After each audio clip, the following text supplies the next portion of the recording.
ખ્રિસ્તમાં મારા વહાલા ભાઈઓ અને બહેનો, આજે ફરી એકવાર તમને સાબાસાના પાઠની અંદર હું આવકાર કરું છું.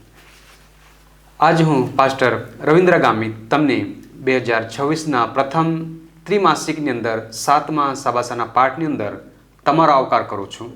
આજનો જે સાબાસાનો પાઠ છે એક સ્વર્ગીય નાગરિકતાને લઈને છે અને એમાં આપણે શીખવા માટે જઈશું. ત્યારે આપણા મધ્યે આજના સાબાસાના પાઠને શીખવવાના માટે આપણી પાસે મહેમાનો છે. હું તેઓને વિનંતી કરીશ કે આજે ફરીવાર તેઓ પોતાની ઓળખાણ આપણા મધ્યે લાવશે. પ્રભુ ખ્રિસ્તની અંદર પ્રેમી સલામ. હું છું અલ્પેશ ગામિત અને આજે છે આપણે પ્રેરણા સ્ત્રોત અને ખ્રિસ્તમાં દ્રઢ વિશ્વાસના અભ્યાસમાં તમે મારી સાથે જશો. હું છું તમારી સાથે ઈસુફ ગામિત. હું આજનો મંગળવારનો પાઠ પ્રભુમાં હંમેશા આનંદ કરો અને બુધવારનો પાઠ આ બાબતો પર વિચાર કરો એનું અધ્યયન કરાવીશ. કૃષ્ણ વાલાવ, હું છું રમેશ વાઘમારે. આજનો ગુરુવારનું જે અધ્યયન છે તે છે સંતોષ માટેની ચાવીઓ. વહાલાઓ, આપણે સાબાસાના પાઠને શીખીએ એના પહેલાં આપણે પ્રાર્થનામાં જઈશું. ત્યારે હું પાસ્ટર ઈસુભાઈને વિનંતી કરીશ તે આપણને શરૂઆતની પ્રાર્થનામાં દોરી જશે. આવો આપણે પ્રાર્થના કરીએ. પવિત્ર અને અનુગ્રહકારી પરમેશ્વર પ્રભુ, મેં ફરીવાર તમારી સમક્ષ અમે આવીએ છીએ અને ધન્યવાદ કરીએ છીએ સુંદર સમય જે પિતા પ્રભુજી આ અભ્યાસ પાઠનું અધ્યયન કરવા માટે સમય આપ્યો છે. વિશેષ પિતા પ્રભુજી તમારી સહાય અને મદદ અમે માગીએ છીએ. પિતા પ્રભુ, તમે બુદ્ધિ, જ્ઞાન, ડહાપણ પ્રભુ તમે આપો કે તમારા પવિત્ર વચનોને શીખવા અને સમજવા માટે પિતા પ્રભુજી અમે તમારી પાસે કૃપા માગીએ છીએ. વિશેષ પિતા પ્રભુજી આજે કંઈ લેસન વાળ જે બાળકો જઈ રહ્યા છે પિતા પ્રભુજી તેઓને પણ પ્રભુ તમારા હાથમાં સોંપું છું. તેઓને તમે સમજણ માટે શક્તિ, બળ અને બુદ્ધિ, જ્ઞાન, ચાતુર્ય પ્રભુ તમે આપો. ટૂંકી વિનંતી ઈસુ પ્રભુ તમારા પ્રિયોને મધુર નામમાં માગીએ છીએ. આમેન. આમેન. વહાલાઓ, આજે આપણે જે સાબાસાના પાઠનો અભ્યાસ કરવાના છે તે છે એક સ્વર્ગીય નાગરિકતા, એટલે કે આપણે સ્વર્ગના નાગરિક છે અને એ બાબત પર આજે આપણે અભ્યાસ કરનાર છે. આજના અભ્યાસ પાઠનું સ્મૃતિ સૂત્ર આપણને એ પ્રમાણે કહે છે, કશાની ચિંતા ન કરો, પણ દરેક બાબતોમાં પ્રાર્થના તથા વિનંતીઓ વડે ઉપકાર સ્તુતિ સહિત તમારી અરજો દેવને જણાવો. ફિલિપી તેનો 4થો અધ્યાય અને 6 કલમમાં લખવામાં આવ્યું છે. હાલ અહીં પાઉલ પ્રેરિત આપણે વિશેષ એક મહત્વની વાત તરફ દોરે છે કે આપણે એક સ્વર્ગની નાગરિકતા ધરાવનાર લોકો છે ત્યારે આપણે પૃથ્વીની પર કશાની ચિંતા ના કરવી જોઈએ. અને એના માટે કહે છે અહીં જે આપણે આજનો સાબાસાનો પાઠ શીખીએ છીએ, લગભગ આ સાબાસાનો પાઠ ફિલિપીના પુસ્તકમાં એક સમાપ્તિના ભાગ પર છે અને ત્યાં આપણને એ પ્રમાણે કહે છે કે આપણું દૈનિક જે જીવન છે કેટલા મૂલ્યવાન પાઠોથી ભરપૂર છે એ આજે આપણે શીખવા માટે જઈએ છીએ. અને એમની સાથે એક જે પ્રભુ આપણને એ વાત તરફ દોરે છે એ પાઉલ આપણને એ પ્રમાણે સમજાવે છે કે જેમ ઈસુ ખ્રિસ્ત તેમના ઉપદેશકમાં આપણને ઘણી વાતો શીખવાડી છે, જેની બાબત પર મહત્ત્વ આપ્યું છે, એ જ બાબતો પાઉલ પણ એના વ્યક્તિગત જીવન અને શિક્ષણમાં મહત્ત્વ આપે છે. અને એમની સાથે આપણે ખ્રિસ્તને એક કેન્દ્રિત કરીને એનામાં આપણે આનંદ કરીએ અને ખ્રિસ્તમાં આપણું જે જીવન રહસ્ય છે એને આપણે જાણવાનું છે. અને જ્યારે આપણે પસંદગીની વાત આવે છે ત્યારે આપણા માટે પ્રભુનું વચન એ કહે છે કે આપણે જો ચિંતા ના કરવી જોઈએ, પણ આપણે દેવમાં આગળ વધવું જોઈએ, જેથી કરીને ક્યારેક આપણે બને છે કે કશુંક બાબત પામી ના શકીએ આપણે ચિંતિત થઈએ છીએ. પણ એ કહે છે કે આપણે નિરાશ થવાની જરૂર નથી, પણ આપણે નિરાશ થવાને બદલે એ બાબતને માટે દેવને પ્રાર્થના કરીએ, આપણા જીવનમાં આગળ વધીએ અને આપણે એક એવો પડકારને ઝીલીએ કે આપણે દેવની કૃપા વડે વસ્તુ આપણે બાબત આપણે પ્રાપ્ત કરી શકીએ. પણ વિશેષ આપણા જીવનમાં દેવની શાંતિ અને દેવના આનંદને આપણે પ્રાપ્ત કરીએ એના માટે આપણે આગળ વધવાનું છે. વિશેષ આપણે બાબત જોઈએ કે આ પૃથ્વીની પર જે જીવન પ્રણાલી ચાલે છે એમની અંદર આપણે હંમેશા નિયમિતપણે નિરાશા જોવા મળતી હોય છે, પણ પ્રભુ કહે છે કે આપણે સ્વર્ગના છે ત્યાંના અધિકારીગણમાં આપણે આવીએ છીએ ત્યારે આપણે દેવ વિશેષ તેના અધિકારો આપે છે અને એમની સાથે વિશેષ જવાબદારીઓ પણ છે. ત્યારે આવો આજે આના અભ્યાસ પાઠમાં આપણે બાબતોની વિશેષ ઊંડાણથી શીખીશું. અને આજે આપણી મધ્યે જે જોડાયેલા છે ત્યારે હું વિનંતી કરીશ પાસ્ટર અલ્પેશને તે આપણને આગળના ભાગમાં પ્રકાશ પાડશે. આવો હાલાઓ આપણે રવિવારના પાઠની અંદર જઈએ. ત્યાં કહે છે કે પ્રેરણા સ્ત્રોત. પ્રેરણા સ્ત્રોત એટલે કે આજની ભાષામાં કહીએ તો રોલ મોડલ.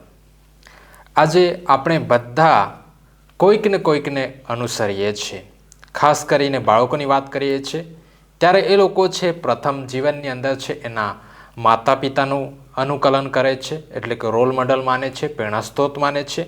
ત્યાર પછી જે રીતના બાળક મોટું થતા જાય છે એના પરિવારના નજીકનાઓના મોટા વ્યક્તિ વડીલોનો એક રોલ મોડલ તરીકે સ્વીકારે છે. ત્યાર પછી થોડાક મોટા થાય છે, પછી વાંચે છે, લખે છે. મહાન વ્યક્તિઓને કેટલાક છે બાઇબલના પ્રબોધકોને અથવા તો કેટલાક પાત્રને છે એ લોકો રોલ મોડેલ તરીકે આપણે અને ઘણા છે સ્વીકારીએ છીએ, એટલે કે પ્રેરણા સ્ત્રોત તરીકે સ્વીકારીએ છીએ. પરંતુ આજની પરિસ્થિતિ કંઈક અલગ છે.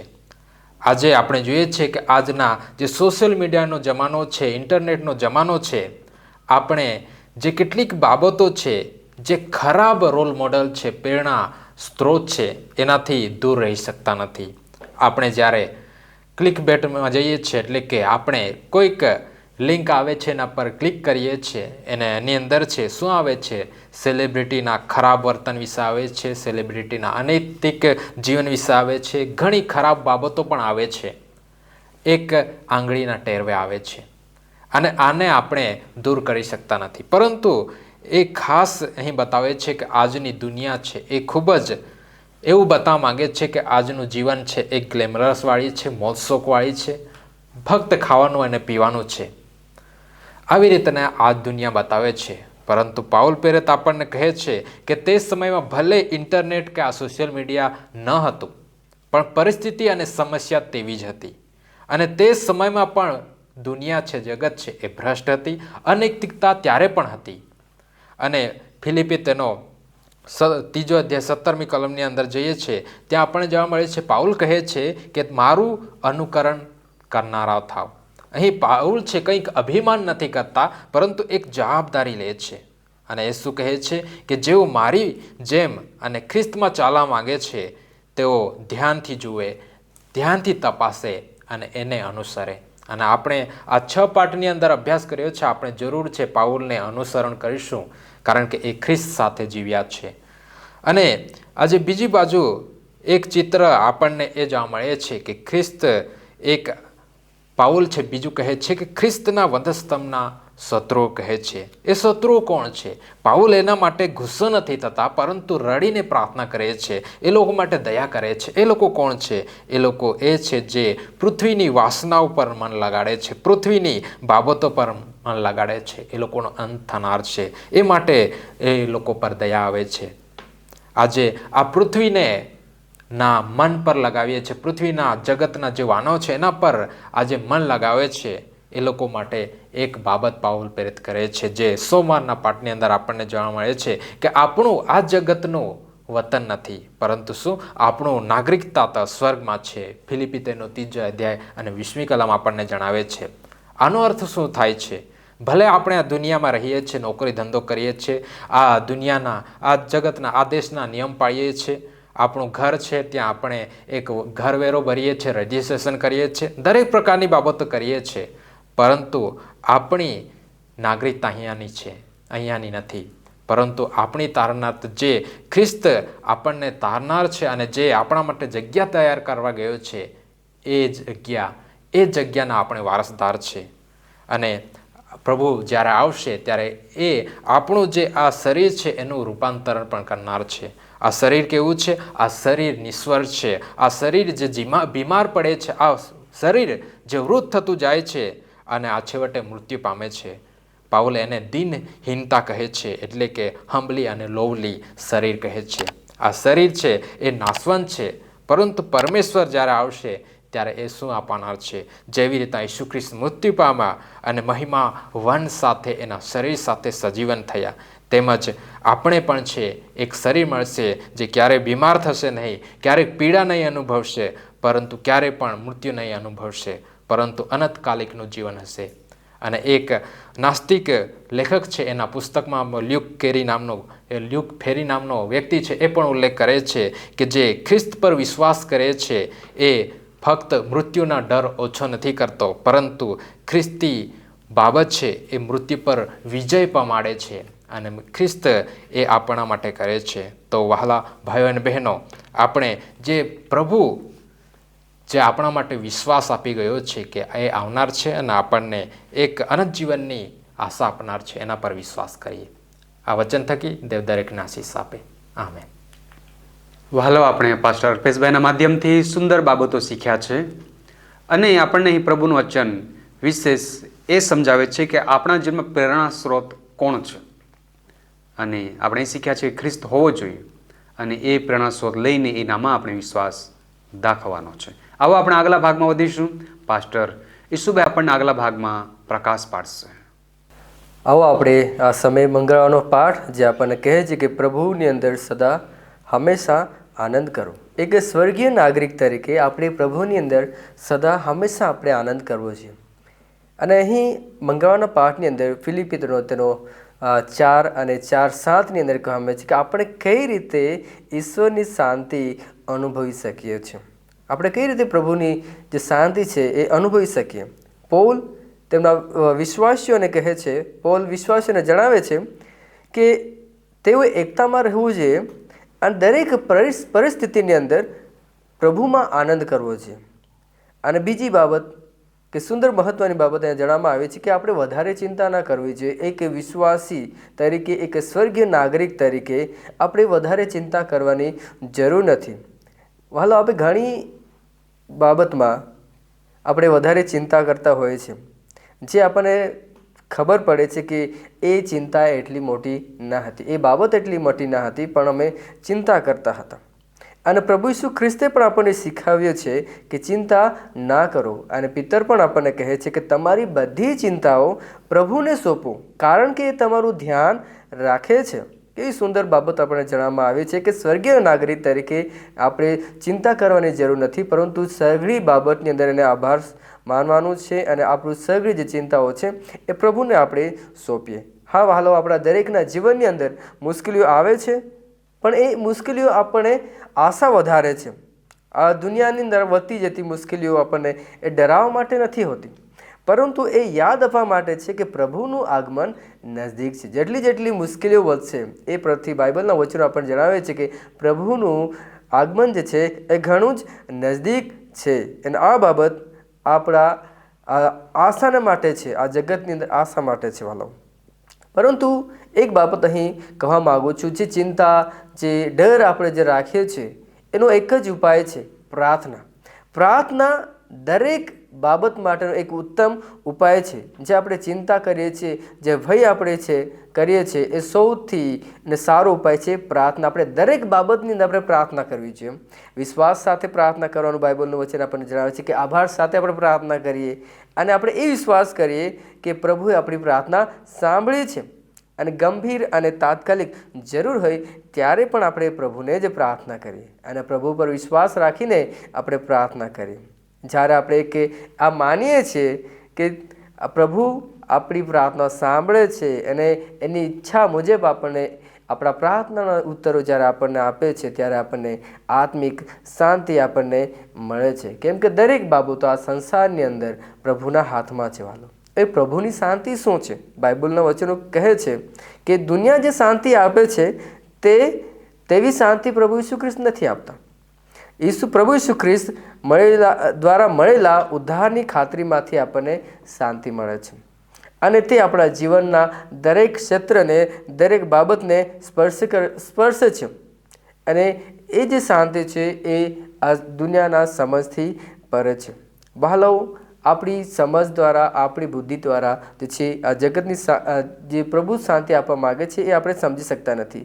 એ આપણા હૃદય દ્વારા, એ આપણા મન દ્વારા આપણે એને સમજી શકીએ છીએ. આપણે બુધવારના પાઠની અંદર જોઈશું, તેની અંદર કહે છે આ બાબતો પર વિશ્વાસ કરો. જ્યારે આપણે પ્રભુની જે શાંતિ છે, જે આપણને સુરક્ષા આપે છે, જે ફિલિપી તેનો 4 અધ્યાય 7 કલમની અંદર આપણે જણાવ્યું છે કે પ્રભુની શાંતિ બહુ જ વિશેષ છે. તે આપણા હૃદયોને અને મનની રક્ષા કરે છે.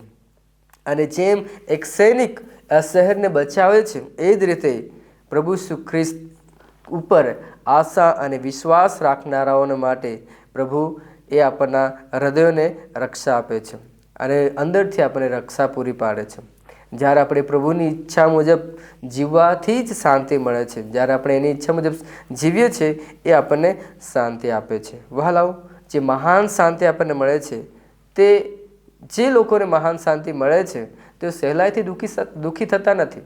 જે શાંતિ પ્રભુ આપણને આપી છે, જે લોકો વિશ્વાસ કરે છે એ સહેલાઈથી દુઃખી થતા નથી. આપણે અહીંયા જે બાબત બુધવારના આપણને મળે છે કે કઈ બાબતો પર આપણે વધારે વિચાર કરવો જોઈએ. પૌલ પણ જણાવે છે આપણને કે આપણે નકારાત્મક જે બાબતો છે તે પર આપણે જે છે પર નહીં, પરંતુ સારી બાબતો પર વિચાર કરવો જોઈએ. જે નકામી બાબતો છે એના ઉપર નહીં, પરંતુ જે સારી બાબતો છે એના ઉપર આપણે વધારે વિચાર કરવાનો છે. હવે સારી બાબતો કઈ કઈ છે? અહીં આજના અભ્યાસ પાઠની અંદર ઘણી એવી બાબતો જણાવવામાં આવી છે, જેમ કે સચ્ચાઈ, સાચું શું છે, સાચી અને ઈમાનદાર બાબતો હોય એના પર વિચાર કરવાનું બાઇબલ આપણને જણાવે છે. જે આદર યોગ્ય બાબતો છે એના પર બાઇબલ જણાવે છે કે તમે એના પર વિચાર કરો. જે ન્યાય અને યોગ્ય બાબતો છે એના પર વિચાર કરવાનું કહે છે. અને જે બાબતો પવિત્ર, સુંદર અને પ્રશંસનીય છે એ બાબતો પર જે છે પવિત્ર શાસ્ત્ર કહે છે કે તમે એના પર વિચાર કરો અને જીવનમાં અમલ કરો. આપણે માત્ર સારી બાબતો પર વિચાર જ ના કરીએ, પરંતુ જે આપણે બાબતો શીખ્યા છે, જે બાઇબલ આપણને જણાવે છે, શીખવે છે, એ ઉદાહરણનું આપણે અનુકરણ પણ કરીએ અને છેવટે સારું એવું પરિણામ જે છે આપણને મળી શકે છે. અને જ્યારે આપણે એ પ્રમાણે કરીએ છીએ ત્યારે પ્રભુની શાંતિ આપણા સાથે રહે છે. આમેન. વહાલો, આપણે સુંદર રીતે અહીં શીખી ગયા છે કે પાસ્ટર અલ્પેશ આપણને એક સુંદર બાબત શીખવાડી છે કે આપણે હંમેશા પ્રભુમાં આનંદ કરવાનો છે. કોઈ પણ પરિસ્થિતિ હોય, કોઈ પણ પરિસ્થિતિ હોય, પણ એ પરિસ્થિતિમાં આપણે આનંદ રાખવાનો છે અને એમની સાથે સાથે આપણે સારી બાબતોનો વિચાર કરીને આપણે આગળ વધતા રહેવાનું છે, કેમ કે આપણે ખ્રિસ્તના બાળકો છે. હવે આપણે આગલા ભાગમાં પ્રકાશ પાડવા માટે પાસ્ટર રમેશભાઈ છે, તે આપણે આગલા ભાગમાં પ્રકાશ પાડશે. ત્યારે આવો આપણે એમની પાસેથી આગલા ભાગને સમજીશું. સારું, તો અત્યાર સુધી આપણે જે એક સ્વર્ગીય નાગરિકતા વિશે આપણે સાંભળી રહ્યા છે, અધ્યયન કરી રહ્યા છે. પાસ્ટર અલ્પેશ, પાસ્ટર યુસુફ એમને સારી રીતે આપણને સમજાવ્યું છે કે જે સ્રોત જે છે અને જે સદા આનંદ આપણે કરવાનો છે, એક નાગરિકતા, સ્વર્ગીય નાગરિકતા પ્રાપ્ત કરવા માટેના જે ગુણધર્મ, ક્વોલિટી આપણામાં આવવી જોઈએ તે વિશે આપણે શીખી રહ્યા છીએ. અને બીજું કે આજે અમે જોઈએ છીએ કે માણસ જે છે તે એક સંતોષી જીવન જીવતો નથી. અને જ્યારે સંતોષી જીવન આપણે જીવીએ છીએ કે આપણે જીવવા માંગીએ છીએ ત્યારે અમુક એવા સંજોગો આવી જાય છે કે ભૂખ, માંદગી, ઈજાઓ, નુકસાન આ બધી જે આવે છે ત્યારે વ્યક્તિ ખરેખર એ બાબતો પર વિચાર કરવાનો શરૂ કરે છે. અને સામાન્ય રીતે મળેલા આશીર્વાદો પર પણ તે ધ્યાન આપે છે. પણ જ્યારે આપણે નીચા પડીએ છીએ, જ્યારે આપણે પરીક્ષામાં આવીએ છીએ ત્યારે જે જરૂરિયાતો છે, જે કંઈ પણ જોઈતું હોય તે બધું આપણે પ્રસંગો પ્રમાણે આપણે વિશ્વાસ કરીએ છીએ. તેમાં આપણે વિશ્વાસ કરીએ છીએ એવો કે જ્યારે આપણને મળતો ના હોય, જ્યારે આપણને જરૂરિયાત પડતી હોય ત્યારે આપણને વિશ્વાસ આવે છે. પણ છતાં પણ સંતોષ એવી એક ચાવી છે. પૌલે જણાવે છે કે જે તે અવસ્થામાં સંતોષી રહેવું જોઈએ.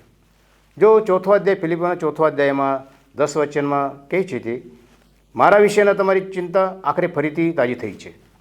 હવે મંડળી કે ફિલિપીના લોકો જે છે તે પ્રભુમાં જે પાઉલ વિશે ચિંતા કરે છે કે પાઉલ વિશે હવે પણ જે ચિંતા મંડળી કરે છે તેના વિશે પાઉલને આનંદ થાય છે કે તમે મારા વિશે એ ચિંતા રાખો છો. હવે સાહજિક બાબત છે, અમે જો મંડળીના લોકો જો કામ કરતા હોય તેમના માટે આપણે ચિંતા રાખીએ, અમને ચિંતા રાખવી જોઈએ, કેમ કે ઘણા પરીક્ષાઓ આપણને સહન કરવા પડે છે. તો હાલો, અહીં પણ અહીંયા કહે છે કે પણ તમને પ્રસંગ મળ્યો ન હતો કે તે બાબતમાં ચિંતા જો તમે રાખતા હતા. પણ અહીં અમે એ જોઈએ કે જ્યારે મને સામર્થ્ય આપે છે તેની સહાયથી હું બધું કરી શકું છું. પાઉલ ફિલિપીઓને કહે છે મને કોઈ સહાયતા આપનાર છે. આ સંતોષ એવી વસ્તુ હોવી જોઈએ કે અમને કોઈ સહાયતા આપનાર છે અને અમને બધું મળ્યું છે. એક સ્વર્ગીય નાગરિકતા પ્રાપ્ત કરવા માટે આપણાને નીતિવચનમાં પણ કહે છે ત્યાં કે આપણે સંતોષી જીવન જીવવું જોઈએ. હવે પાઉલ અને અયુબ, આ લોકોના પણ વિચાર એવા જ હતા. તેમના પણ એ જ ઉચ્ચાર હતા કે હું આ પૃથ્વી પર આવ્યો, હું નાગો આવ્યો અને નાગો જઈશ. પાઉલ પણ બીજા પહેલા તિમોથીમાં 6:7 વચનમાં કહે છે કે આપણે આ જગતમાં કંઈ લાવ્યા નથી.